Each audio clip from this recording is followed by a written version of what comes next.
ए माटी रे एभली एक अनुष्ठान रे आमे आज जोग देइचु। ए माटी होछि कर्मवीर गौरीशंकर राय माटी, जो महान महापुरुषों ओडिशा आज एक स्वतंत्र प्रदेश भाव परिचित पाई एवं ओडिशार प्रथम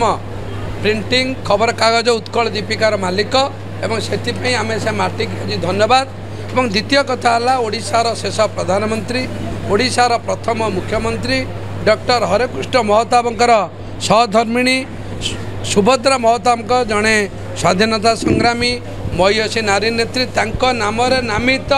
एवं डॉक्टर महताब द्वारा प्रतिष्ठित महाविद्यालयर 47तम सुभद्रा महताब स्मृति उत्सव में जोग देइथिबारु मु निजकु धन्य मन करुच्ची और आशा करुच्ची ए अनुष्ठान ओडिशार एक नंबर माने शिक्षा अनुष्ठान हो आर शैक्षिक विकास